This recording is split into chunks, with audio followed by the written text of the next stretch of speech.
Abran sus Biblias en Mateo capítulo 6, por favor. Mateo capítulo 6, versículos 25 al 34. Mateo capítulo 6, versículos 25 al 34.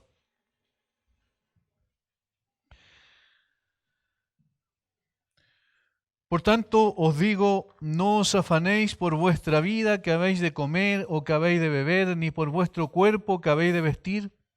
¿No es la vida más que el alimento y el cuerpo más que el vestido? Mirad las aves del cielo, que no siembran, ni siegan, ni recogen en graneros, y vuestro Padre Celestial las alimenta.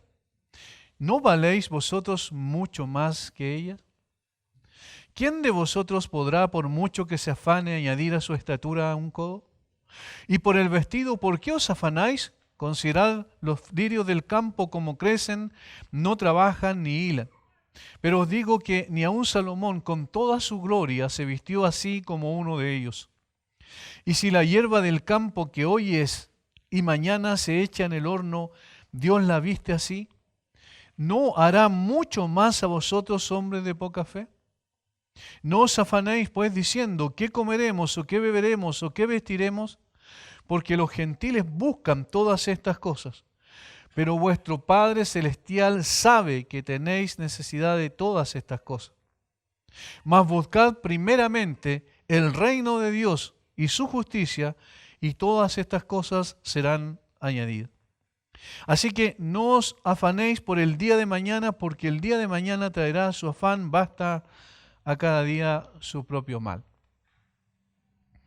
El contexto más amplio de estos versículos es el Sermón del Monte. El Sermón del Monte es el sermón más amplio que el Señor Jesucristo enseñó y que está registrado en las Escrituras, porque como dice Juan en su Evangelio, hay muchas otras cosas de las cuales el Señor enseñó, pero que no fueron puestas, digamos, en los Evangelios. Sin embargo, de todo lo que sí está en los Evangelios, el Sermón del Monte es el más largo, el más amplio, el que abarca más situaciones de la vida cotidiana y de la relación, principalmente con Dios. Está registrado en los capítulos 5 al 7 de Mateo. Los otros evangelistas citan parte de ello en diferentes circunstancias, porque bien sabemos el material que ellos tenían a disposición fue ordenado conforme al propósito que ellos tenían, y en este caso el de Mateo fue mostrar que Jesucristo era efectivamente el Mesías, el Rey, el Señor de Israel, aquel que venía a salvar a su pueblo. Por tanto, aquí en este contexto, el Señor Jesucristo comienza el Sermón del Monte con lo que se conoce normalmente como las bienaventuranzas, y tiene 3 círculos concéntricos a los cuales se está dirigiendo y que podemos captar claramente en los primeros versículos del capítulo 5, cuando comienza el Sermón del Monte. Ahí hay 3 objetivos, por decirlo así, 2 que se aprecian claramente y otro que se subentiende por lo que el Señor enseña en este contexto. Capítulo 5, versículo 1, dice, viendo la multitud, ahí hay un grupo al cual se dirige, subió al monte y sentándose, vinieron a él sus discípulos. Ahí hay otro grupo. El círculo más pequeño a los cuales el Señor les enseñó el Sermón del Monte fue a los discípulos. Ese era el objetivo, ese era en primera instancia la audiencia que el Señor, a los cuales el Señor se estaba dirigiendo efectivamente. Por eso, si vemos el versículo 1 y el versículo 2 de Mateo capítulo 5, podemos darnos cuenta de eso. Viendo la multitud, subió al monte y sentándose, vinieron a él sus discípulos. Y entonces, versículo 2, y abriendo su boca, les enseñaba. Evidentemente, en primera instancia, a los discípulos. Ese era su objetivo primario. Ese era el círculo más pequeño. Pero había un círculo más amplio que está en el versículo 1, viendo la multitud. Es decir, no solo les enseñó a sus discípulos, sino también escucharon todos los que estaban allí en ese lugar reunido.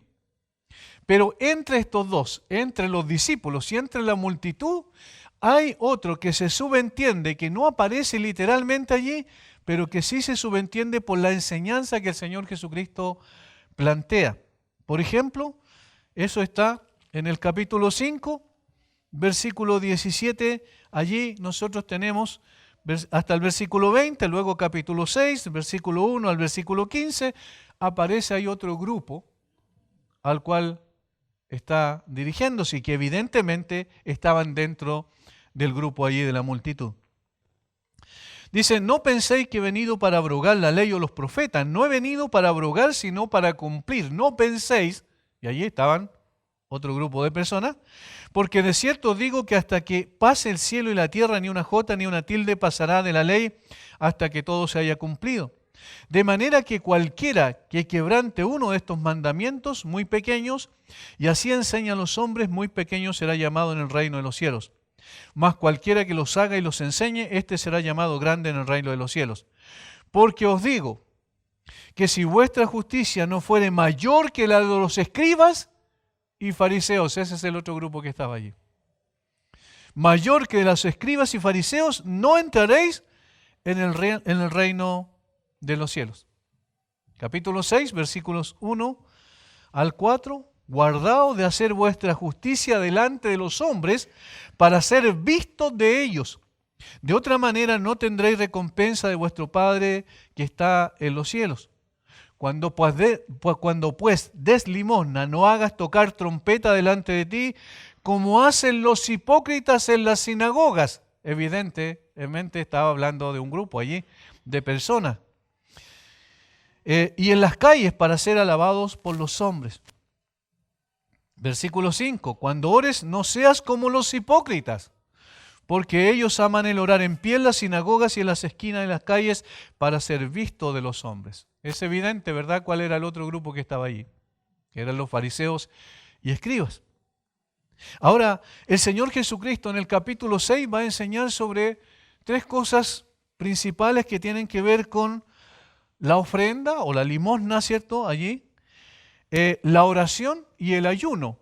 Y va a decir que estas tres cosas, que son ejercicios espirituales de un creyente, deben realizarse sin aparentar, sin que los demás sepan, en una forma privada, porque no tenemos a nadie a quien impresionar, porque estas tres cosas tienen relación con adoración al Señor y con capacitación espiritual para nuestro propio beneficio. Y entonces va a empezar a hablar del versículo 19 en adelante de dos reinos. No os hagáis tesoros en la tierra, y hay uno donde la polilla y el orín corrompen y donde ladrones minan y hurtan, sino haceos tesoros en el cielo. Ahí está el otro reino, donde ni la polilla ni el orín corrompen y donde ladrones no minan ni hurtan, porque donde esté vuestro tesoro, allí también estará vuestro corazón. Y está hablando de para quién estamos viviendo realmente, para quién debemos vivir los creyentes, para las cosas circunstanciales y pasajeras de esta tierra o para las cosas eternas. Y entonces en ese mismo contexto, en el versículo 25, él comienza a exhortar para que los verdaderos creyentes no caigan en una preocupación excesiva, en un afán demasiado grande en las cosas de esta tierra, sino que se preocupen esencialmente de las cosas del otro reino, de las cosas del reino eterno. Por tanto os digo, no os afanéis por vuestra vida que habéis de comer o que habéis de beber, ni por vuestro cuerpo que habéis de vestir. ¿No es la vida más que el alimento y el cuerpo más que el vestido? Mirad las aves del cielo, que no siembran, ni ciegan, ni recogen en graneros, y vuestro Padre Celestial las alimenta. ¿No valéis vosotros mucho más que ellas? Y el Señor argumenta aquí, en primera instancia, argumenta de lo menor a lo mayor. Es decir, en cuanto a importancia. Dice, ¿por qué se afanan en las cosas como, por ejemplo, qué tienen que comer, qué tienen que beber, cómo se van a vestir?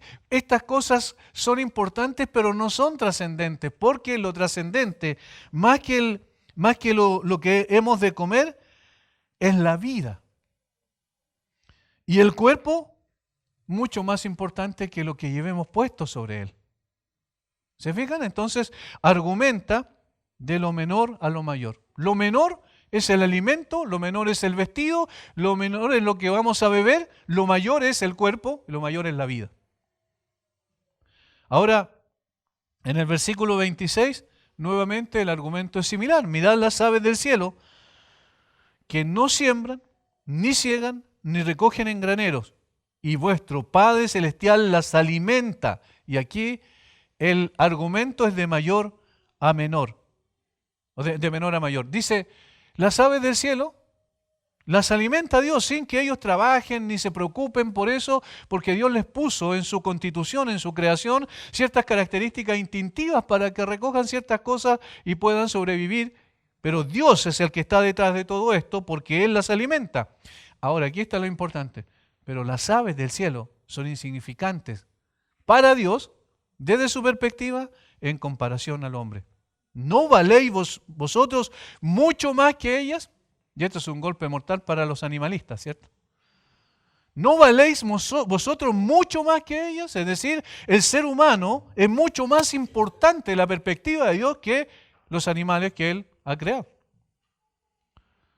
Ahora, en consideración a eso, entonces comienza a aplicar ciertas cosas, esta enseñanza en específico, a lo que tiene que ver con dónde debe estar puesta la mira, la perspectiva, la visión de los creyentes. Y en toda esta contextualización que yo acabo de hacer, tiene como propósito que nos enfoquemos en un solo versículo que aparece en el texto aquí, que es donde vamos a desarrollarlo de una forma mucho más específica. Pero necesitamos seguir bajando, descendiendo en el texto para poder encontrarnos con ese versículo. ¿Y quién de vosotros podrá, por mucho que se afane, añadir a su estatura un codo? Allí significa un tiempo, un momento a vuestros años, es decir, está hablando de quién de nosotros, por mucho que se afane, puede vivir más de lo que va a vivir. No tiene esa capacidad, no tiene ese control. Y por el vestido, ¿por qué os afanáis? Considerad los lirios del campo como crecen, no trabajan ni hilan, pero os digo que ni aun Salomón con toda su gloria se vistió así como uno de ellos. Y si la hierba del campo, que hoy es y mañana se echa en el horno, Dios la viste así, ¿no hará mucho más a vosotros, hombres de poca fe? Y aquí el Señor apunta a lo que significa realmente la fe. La fe significa mirar las cosas que no se ven, poner nuestra atención en las cosas que no podemos apreciar con nuestros sentidos físicos, pero que sí estamos seguros, estamos ciertos por lo que Dios ha revelado que son las cosas más importantes. Versículo 31. No os afanéis pues diciendo, ¿qué comeremos o qué beberemos o qué vestiremos? Versículo 32, y este es nuestro versículo. Porque, aquí está la explicación, los gentiles buscan todas estas cosas, pero vuestro Padre Celestial sabe que tenéis necesidad de todas estas cosas. Mas buscad primeramente el reino de Dios y su justicia, y todas estas cosas os serán añadidas.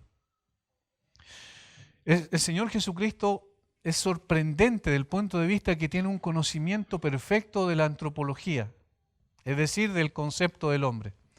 Jesús conoce perfectamente nuestro corazón y sabe cuáles son nuestras inclinaciones. Jesús sabe perfectamente cuando nosotros estamos preocupados por las cosas intrascendentes de este mundo antes que por las cosas trascendentes que permanecen para siempre. El Señor sabe que nuestro gran problema es que nuestra mirada está puesta en la tierra y nuestros afanes y nuestra preocupación y nuestros esfuerzos tienen que ver con estas cosas de esta tierra. Él sabe perfectamente que es así y sabe que es así en todos los hombres, y esto no escapa también al hecho de que igual muchas veces lamentablemente lo sean para los mismos creyentes. Por eso la conexión entre el versículo 30 y no hará mucho más a vosotros, hombres de poca fe, la podemos asociar con el versículo 32. Porque los gentiles buscan todas estas cosas, es decir, aquellos que no tienen fe. Ese es el contexto. Cuando habla de gentiles ahí, significa literalmente paganos. Los paganos que no tienen en consideración a Dios, que ellos no piensan en función de lo que Dios quiere para sus vidas, no están preocupados de la voluntad de Dios, ellos buscan todas estas cosas, ellos se preocupan por todas estas cosas. Pero ustedes no. No debe ser así con los creyentes, y ese es el sentido de lo que el Señor Jesucristo está enseñando ahí.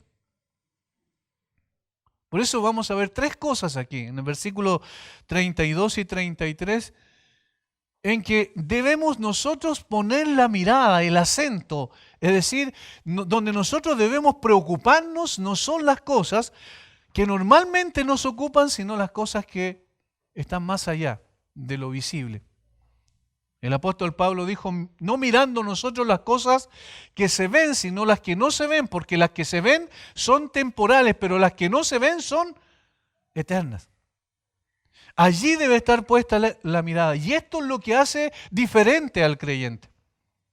Una definición muy sintética en una sola palabra de lo que significa un creyente es diferente. Un creyente es diferente. Diferente, al menos en tres cosas aquí es lo que menciona el Señor Jesucristo. Primero, es diferente porque tiene una visión distinta. Fíjense el versículo 32. Porque los gentiles buscan todas estas cosas. Y ahí está haciendo una diferencia el Señor. Pero ustedes no tienen que ser así. Los gentiles buscan todas estas cosas. Tener una visión distinta. ¿Qué es lo que es una visión? Es una perspectiva de la vida que es distinta a todos los demás. A todas aquellas personas que no tienen en consideración a Dios en sus vidas. A todas aquellas personas que viven en función de cosas inmanentes, es decir, que pertenecen a este sistema de cosas nada más. Ellos no tienen una visión trascendente.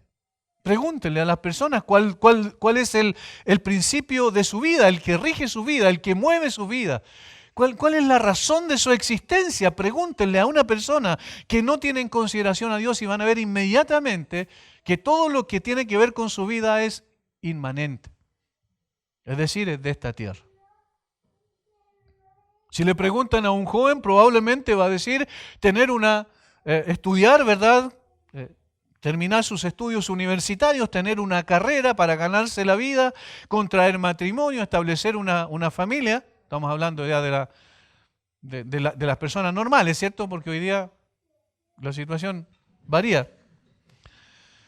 Pero una situación de esa naturaleza, una persona normal va a decir, sí, ese es mi afán, y tener posteriormente un hogar donde vivir y tener un vehículo para movilizarme, cosas así, y ojalá ser exitoso en mi carrera, qué sé yo, una serie de otras cosas con ese planteamiento.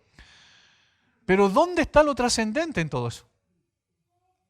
¿Dónde está lo diferente en todo eso? No hay diferencia. La mayoría piensa así. De hecho, el sistema político está constituido de esa manera, para dar supuestamente satisfacción a las personas en esta tierra. Y digo supuestamente porque ustedes saben que no es así.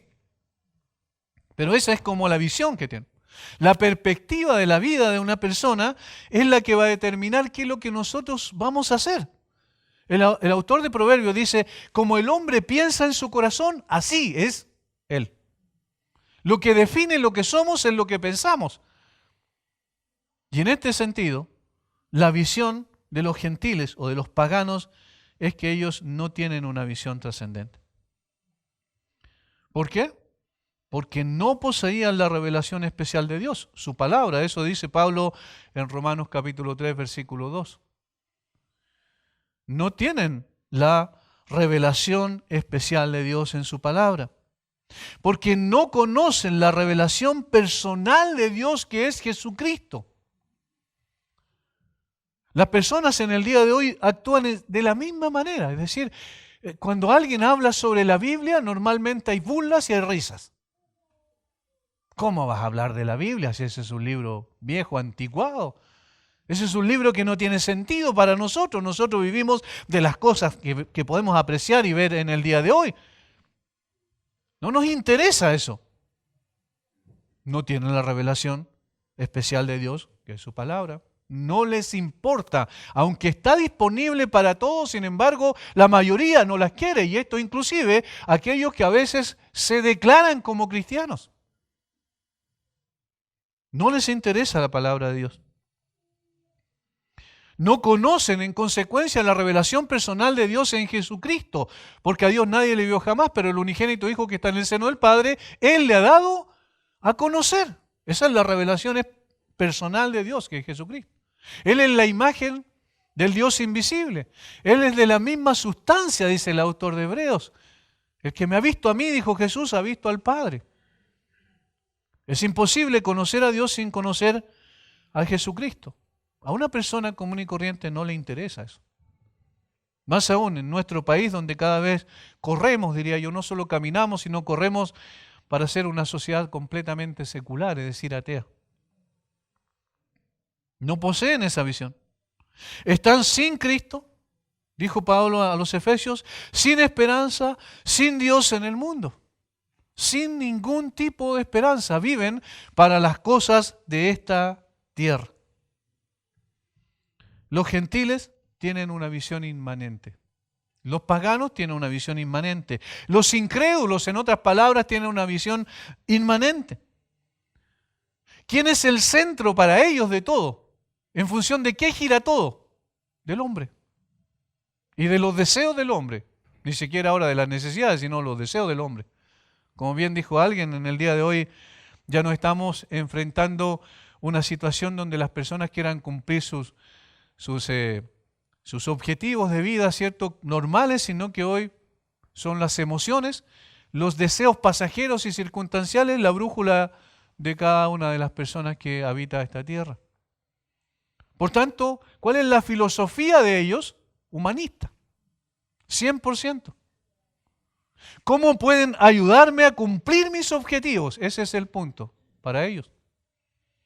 Y esta filosofía humanista se ha introducido dentro de la iglesia al punto que muchas veces quieren que los que enseñamos la palabra podamos enseñar en función de las necesidades percibidas que la gente tiene y no de lo que la Biblia misma dice.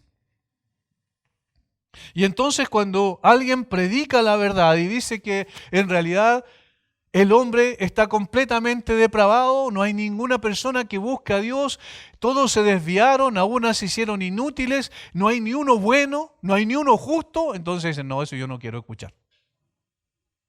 Yo no quiero escuchar eso, no me interesa, porque ¿cómo van a tratarme de esa manera? Y sí, la Biblia nos trata tal como somos. Entonces esa filosofía humanista es lo que quiere es exaltar al hombre, lo que quiere es aplaudir al hombre, lo que quiere es propender al cumplimiento de los deseos y anhelos del corazón del hombre. Los gentiles buscan todas estas cosas, no solo se preocupan del alimento, del vestido, de todas estas cosas que menciona el Señor, sino también de que todas las cosas giren en torno al hombre. Eso es humanismo en definitiva. El hombre por el hombre y para el hombre. Esa es la mejor definición de humanismo.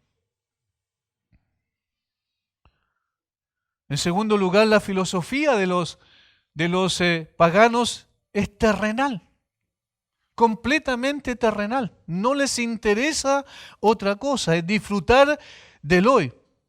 Comamos y bebamos que mañana moriremos. No me interesa otra cosa, lo único que quiero es pasarlo bien, como alguien decía también, ¿cierto?, en estos dichos populares, lo comido y lo bailado y lo bebido no me lo quita nadie. Es decir, todo relacionado con esta tierra. ¿No es verdad que así vive el ser humano? Todo tiene que ver con esto, es terrenal, disfrutar del hoy y lo que pase mañana no me interesa. Es una filosofía, la filosofía terrenal, Santiago dice que es una filosofía diabólica. Porque no toma en cuenta las cosas trascendentes, las cosas que realmente importan. Ahora entonces, además de ser humanista, además de ser terrenal, también es pasajera. Es placer hoy, no importa lo que ocurra mañana. Y por eso vivimos en una sociedad, por ejemplo, sexualizada. Absolutamente. En una sociedad erotizada donde lo único que importa es el placer. El sexo ha sido tomado como un instrumento para placer y no un instrumento correctamente establecido para la procreación y para la preservación de la raza humana. Y obviamente la satisfacción, porque Dios nos dio esa capacidad y nos dotó de esa posibilidad también de disfrutar, obviamente, pero en un contexto que Él mismo estableció. Fíjense cómo las filosofías que rigen esta sociedad son absolutamente contrarias a la Biblia. Por ejemplo, el existencialismo. ¿Qué es lo que es el existencialismo? Algunos filósofos como Jean-Paul Sartre, por ejemplo, escribieron libros que muestran lo que significa la filosofía de fondo. Uno de ellos se llama La náusea, y es una novela que en el solo título ya está mostrando qué es lo que es la vida para ese filósofo. La vida es una náusea, y sabemos lo que es eso, ¿cierto? El deseo permanente de estar vomitando. Es algo asqueroso, es un desastre. La vida no tiene sentido. Para un existencialista, la vida no tiene sentido en sí misma. De hecho, él fue el que dijo que no hay naturaleza humana porque no hay quien la conceda, es decir, no hay creador para que la conceba. Evidentemente es una filosofía atea. La conviviente Jean-Paul Sartre es la base y el sustento, su filosofía, su pensamiento de lo que es la ideología de género en el día de hoy. Ella fue la que dijo, no naces mujer, te hacen mujer. Y estaba negando la naturaleza humana, intrínseca. ¿Cómo? Nacemos hombres y nacemos mujeres, eso dice la biología, eso dice la neurociencia, eso dice toda la ciencia. Sin embargo, la ciencia quedó de lado porque lo que importa es que cada uno haga de su propia experiencia lo que realmente es.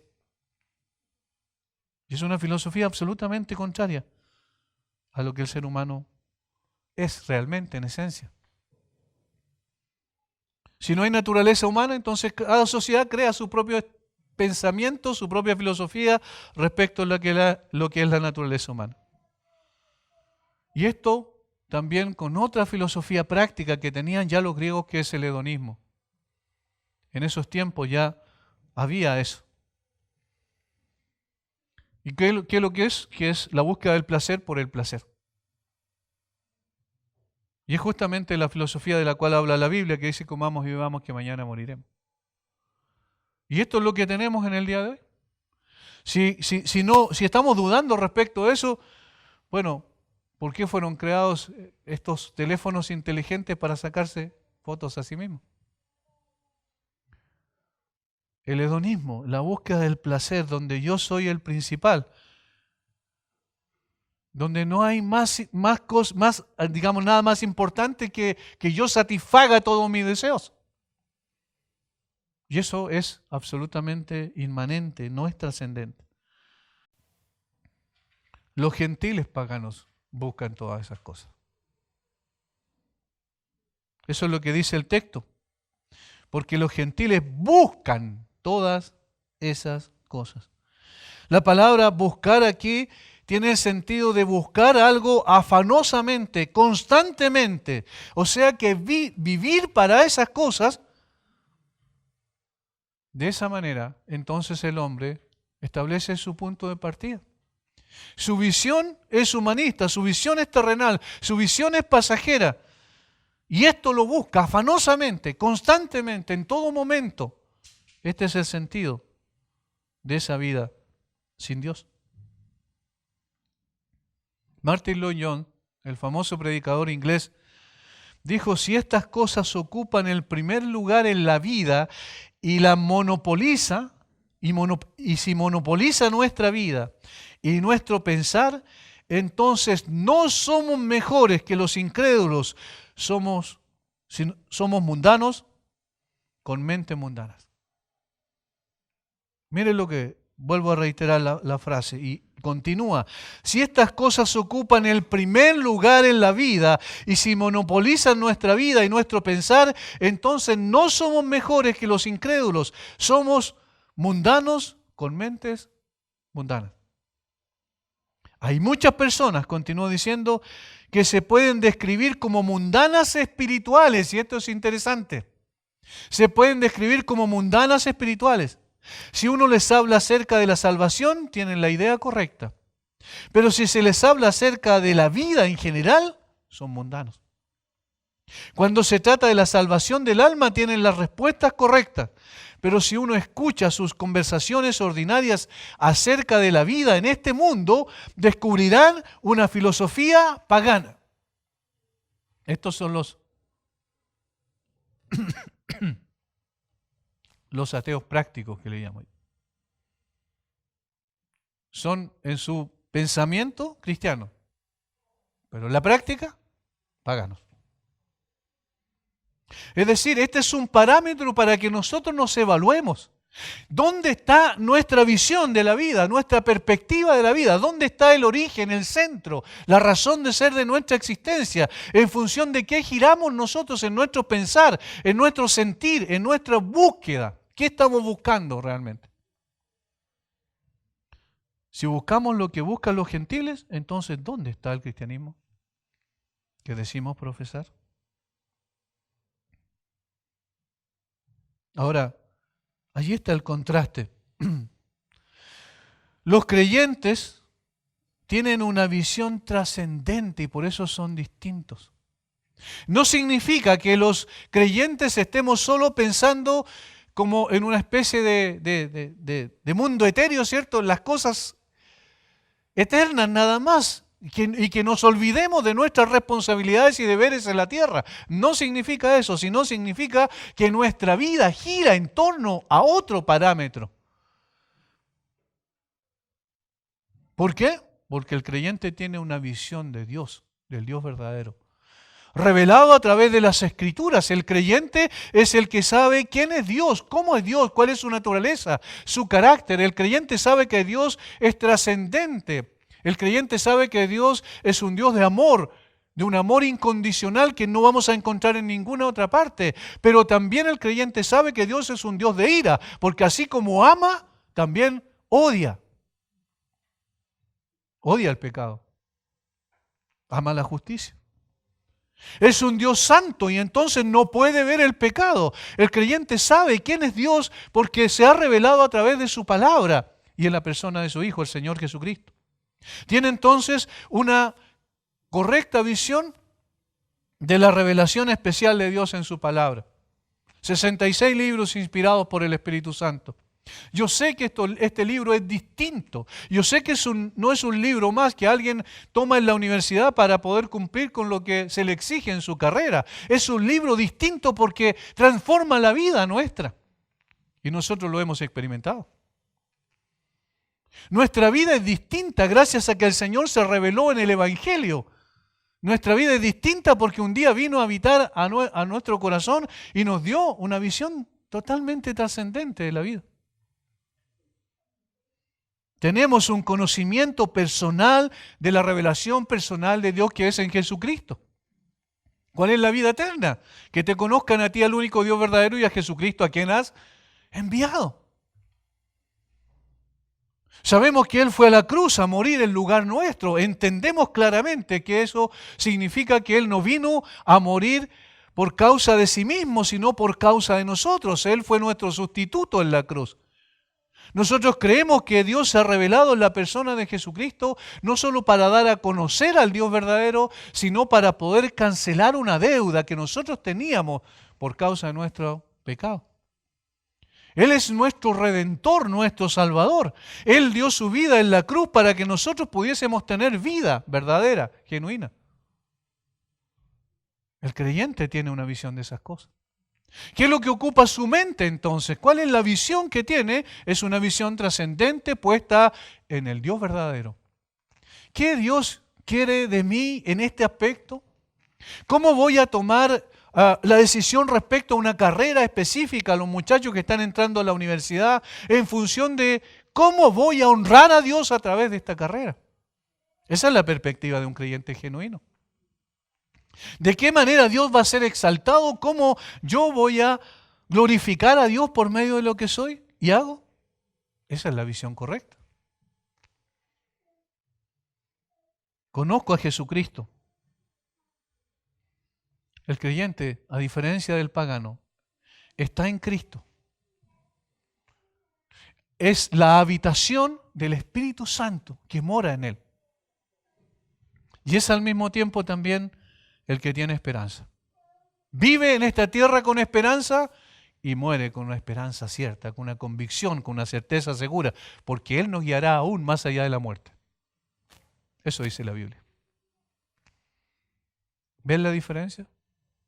La pregunta entonces, ¿dónde están nuestros pensamientos? ¿Cuál es la filosofía de vida que estamos aplicando? No se trata de lo que decimos y aceptamos teóricamente, sino de la manera en que estamos viviendo. Porque los gentiles buscan afanosamente estas cosas, pero el creyente tiene una visión distinta. Se me va el tiempo, así que tengo que avanzar. En segundo lugar, el creyente tiene un conocimiento distinto. Fíjense lo que dice enseguida el versículo 32 digo, porque los gentiles buscan todas estas cosas, pero vuestro Padre Celestial sabe que tenéis necesidad de todas estas cosas. Ellos buscan con sus esfuerzos, con su sacrificio, todas estas cosas, pero vuestro Padre Celestial sabe, Él conoce estas cosas con anticipación. Si nosotros conocemos a Dios, sabemos que Dios no solo se preocupa por nuestra alma, se preocupa también por nuestro cuerpo, se preocupa también por darnos lo que necesitamos cada día. De hecho, por eso oramos y damos gracias a Dios cuando hay alimento en nuestra mesa, porque entendemos que es la provisión de Dios. Es la expresión de amor de Dios, también en las cosas pequeñas, también en lo que hemos de vestir. El Señor también se preocupa de eso. Es decir, nosotros sabemos que hay un Dios en los cielos que es nuestro Padre, que nos ha hecho su Hijo en la persona de Jesucristo y gracias a su mérito para proveernos todas las cosas también. Yo quiero que vayamos a Romanos, por favor, porque allí, más que lo que yo pueda decir, el texto bíblico es muy claro al respecto. Capítulo 8, versículo 31 en adelante. Miren lo que dice, ¿qué pues diremos a esto? Si Dios es por nosotros, ¿quién contra nosotros? Y aquí está la clave, versículo 32. El que no escatimó ni a su propio Hijo, sino que lo entregó por todos nosotros, ¿cómo no nos dará también con Él todas las cosas? ¿Cómo no nos dará con Él qué cosa? Todas las cosas. Si no escatimó ni a su propio Hijo, sino que lo entregó por nosotros, ¿cómo no nos dará con Él todas las cosas? Es decir, si nosotros entendemos que Cristo fue entregado por nosotros, y entonces en Cristo tenemos todas las cosas que necesitamos. Ese es el punto. Por eso, el creyente está con una confianza, vive con una confianza absoluta de hijo. Porque Dios conoce todo lo que yo necesito y lo va a proveer en su tiempo. Porque Él se preocupa de todo lo que pasa con nosotros y porque Él satisface todo lo que yo requiero. Tener un conocimiento distinto. Los incrédulos no tienen ese conocimiento. Desechan ese tipo de conocimiento. Tenemos el privilegio de conocer a nuestro Creador y a nuestro Redentor. Y entonces sabemos que todo lo que necesitamos lo vamos a tener. ¿Ven? Hay un conocimiento distinto. ¿Qué dice la Biblia? Que el hombre natural no percibe las cosas que son del Espíritu de Dios. Porque no las puede entender. Porque se han de discernir espiritualmente, se han de entender espiritualmente. Es decir, la persona normal y corriente, la persona que no tiene una relación con Dios, no entiende estas cosas y nunca las va a entender a no ser de que Dios mismo obre poderosa y soberanamente y le saque la venda de sus ojos y lo haga entender la verdad. Tiene una comprensión limitada, tiene una comprensión solo de las cosas de esta tierra. Y puede ser el hombre más inteligente o la mujer más inteligente de esta tierra, pero eso no significa absolutamente nada. Porque el verdadero conocimiento es conocer al Dios verdadero, es la persona de Jesucristo. Hay una gran cantidad de científicos y personas, filósofos que obviamente son ateos y dice la gente, miren ahí, los ignorantes son los que realmente creen. Ahora, si estudiaran un poquito más la historia, se darían cuenta que los primeros científicos todos eran creyentes. Pero la gente no quiere hacer eso, deja eso de lado. Ahora, independiente del conocimiento que tengamos aquí en esta tierra, del hombre que es más, el que tiene más conocimiento de todo este mundo, por ejemplo, podemos retrotraernos en la historia hasta Albert Einstein y decir, bueno, allí había un hombre con un conocimiento extraordinario, pero saben, había un problema porque le faltaba el conocimiento más importante. Y un niño que por la gracia de Dios son abiertos sus ojos y puede entender el Evangelio, ese niño conoce más que todos los científicos del mundo juntos. Porque el verdadero conocimiento es el conocimiento del Dios verdadero. Es Jesucristo. Tiene un conocimiento distinto. En tercer lugar, tiene una actitud distinta. Tiene una actitud distinta. Fíjense, versículo 33. Buscad primeramente el reino de Dios y su justicia, y todas estas cosas os serán añadidas. Tiene una actitud distinta porque no solo tiene una visión, una perspectiva de la vida correcta, sino que también tiene un conocimiento correcto de la vida, conocer a vuestro Padre Celestial, como dice el texto, y tiene una actitud distinta, una reacción correcta frente a esto. ¿Cuál es? Más buscad el reino de Dios y su justicia. ¿Qué es lo que hace entonces el creyente en la práctica? Busca el reino de Dios y su justicia. ¿Ven? Aquí están los dos reinos en contraste. Un reino terrenal inmanente, intrascendente, un reino celestial, trascendente y permanente. Buscar, otra vez, la misma palabra de arriba, es buscar algo afanosamente, en forma intensa. Es decir, estar preocupado de esto, yo quiero esto y lo voy a conseguir. ¿Han escuchado esas cosas muchas veces, esta filosofía de vida de la gente? Esto es lo que yo quiero y yo lo voy a conseguir.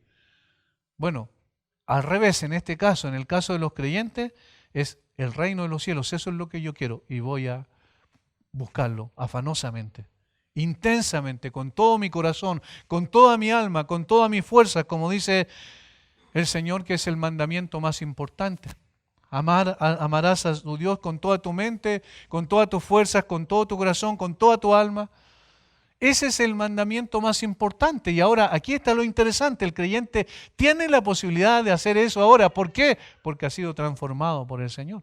Porque tiene una naturaleza distinta y esa naturaleza distinta lo impulsa a buscar las cosas eternas. Buscar afanosamente. Pero aquí hay un problema. ¿Por qué? Porque el reino de los cielos no es perceptible físicamente. Y ahí es donde choca con nuestra perspectiva humana. Por eso es que primero tiene que cambiar la visión. Por eso es que esto tiene que estar acompañado de un conocimiento correcto de Dios. Cuando estas dos cosas anteriormente ya están en la persona, entonces ahora puede buscar y debe buscar afanosamente el reino de Dios. De hecho, es un imperativo, es una orden.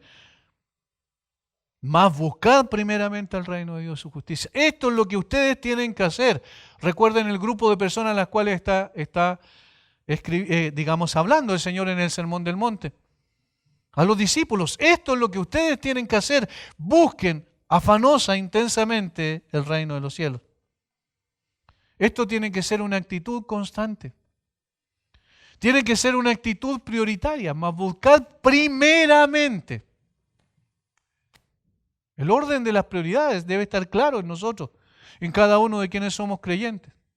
¿Qué es lo prioritario?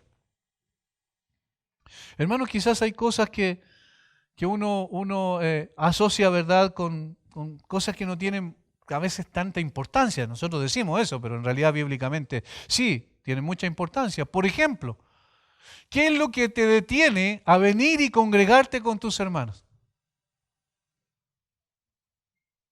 ¿Qué es lo que te detiene?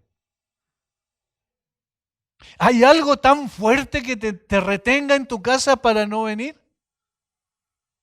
Cuando aquí el texto dice más buscad primeramente el reino de Dios y su justicia. ¿Cuál debe ser tu prioridad? Congregarte con tus hermanos. Y esto no es una arenga del pastor, sino que es lo que dice la Escritura. no dejando de congregarse como algunos tienen por costumbre. Ahora, no es que esto te haga más espiritual, sino porque eres más espiritual vas a hacer esto. No es que yo quiero que la gente sepa que yo estaba ahí. No, eso no es el sentido. Sino porque yo necesito estar con mis hermanos, escuchando la palabra, necesito estar adorando a Dios. Yo necesito eso, es parte de mi naturaleza nueva que busca aquellas cosas que son importantes y trascendentes. Pero a veces, por cosas intrascendentes, sin importancia, no nos congregamos. Otra cosa, ¿qué es lo que me detiene en la búsqueda de la presencia de Dios en términos personales, es decir, en cuanto a mi vida privada? ¿Qué es lo que me detiene en eso? ¿Qué es lo que me detiene para leer la Escritura, para escuchar la palabra de Dios todos los días, si la tengo delante de mí todos los días? ¿Qué es lo que me detiene? ¿Saben? En esas cosas se ve qué es lo que es prioritario en mi vida. Porque yo puedo saber, como decía Martin Lloyd Jones, yo puedo saber qué es lo más importante. Yo puedo intelectualmente estar absolutamente seguro. Yo le pregunto a alguien y le dice, bueno, lo más importante es buscar primeramente el reino de Dios y su justicia y todo lo demás será añadido. Y se lo sabe de memoria el texto. Pero el punto es, diariamente evaluamos en función de eso. ¿Estamos buscando primeramente el reino de Dios y su justicia en forma activa? ¿Nuestros pensamientos giran en torno a eso? Es decir, nosotros estamos haciendo nuestro trabajo pensando en cómo esto honra mejor al Señor. Emocionalmente, nuestras emociones y sentimientos están involucrados en eso también, ¿o no? Todo esto debe ser parte de nuestra evaluación, de lo que somos como creyentes, genuinamente. El reino de Dios aquí tiene la implicancia de la vida del reino. En el capítulo 6, versículos 9 al 10, el Señor dijo que oráramos de esa manera, ¿recuerdan? Vosotros pues oraréis así. Padre nuestro que estás en los cielos, santificado sea tu nombre, venga tu reino.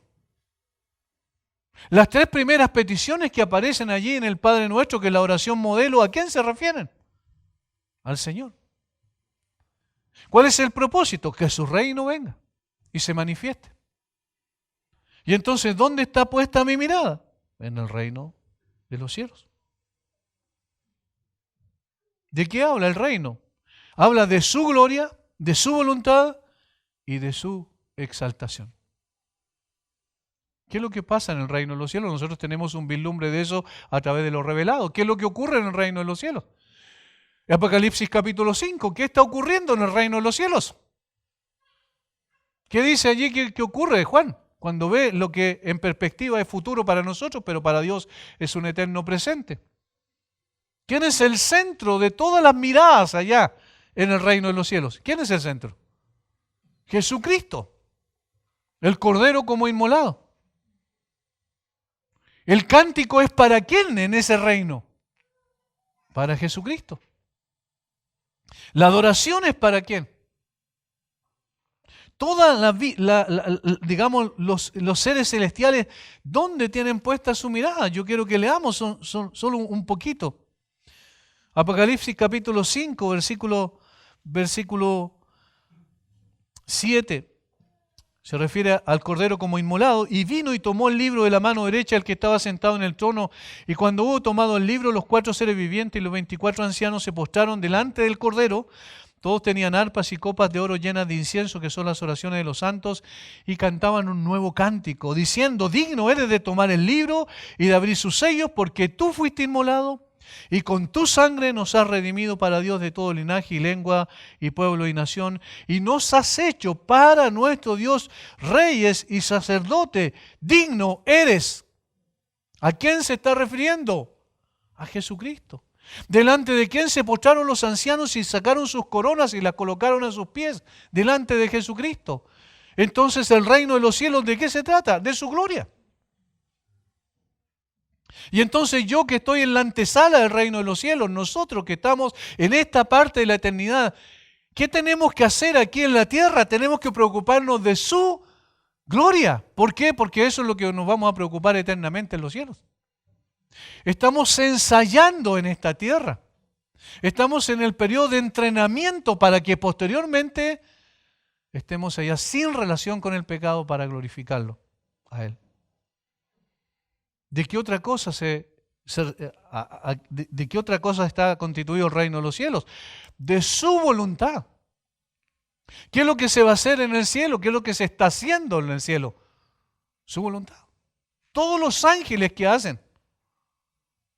Todos los ángeles vienen delante de Él. Todos los seres creados, dice. Todos se postran delante de Él. El apóstol Pablo dijo respecto a Jesucristo que porque se humilló hasta la muerte y muerte de cruz, Dios también le exaltó hasta lo sumo y le dio un nombre que es sobre todo nombre, para que en el nombre de Jesús, ¿qué pase? ¿Qué pasa? Se doble toda rodilla de lo que están en los cielos, en la tierra y debajo de la tierra. Eso va a ser un hecho absolutamente. ¿De qué se trata entonces? De su voluntad. Todos los ángeles corren para hacer la voluntad de aquel que los creó.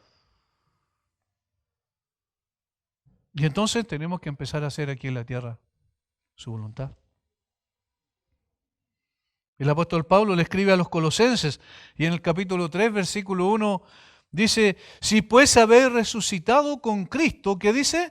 Buscad las cosas de arriba, donde está Cristo sentado a la diestra de Dios. Allí está. Nuestro corazón tiene que estar puesto en esas cosas esencialmente. Y entonces, el tercer elemento es la exaltación de Cristo. Su gloria, su voluntad y su exaltación.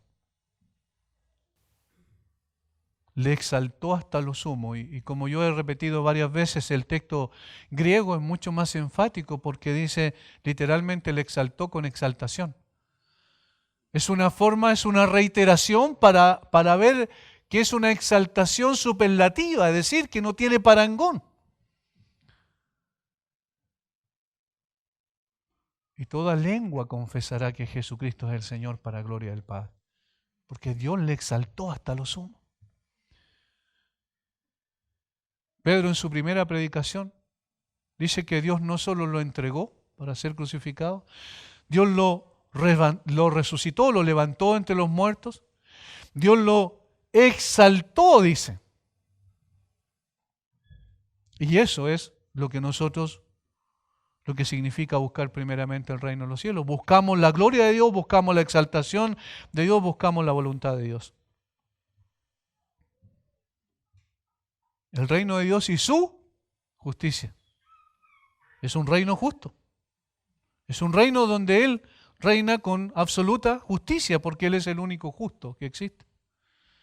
Y entonces nosotros, mientras estemos en esta tierra, ¿qué tenemos que hacer? Tenemos que tener hambre y sed de justicia. Esa es una de las bienaventuranzas. Hambre y sed de justicia, pero no esa hambre y sed de justicia social como lo propagan ciertos grupos de extrema izquierda en nuestro país y en el mundo. No una justicia social que en definitiva simplemente es un discurso, porque los únicos que se benefician de ellos son aquellos que lo propagan. No una justicia de esa naturaleza, sino una justicia donde Dios sea el centro y donde Dios sea el que gobierna con autoridad.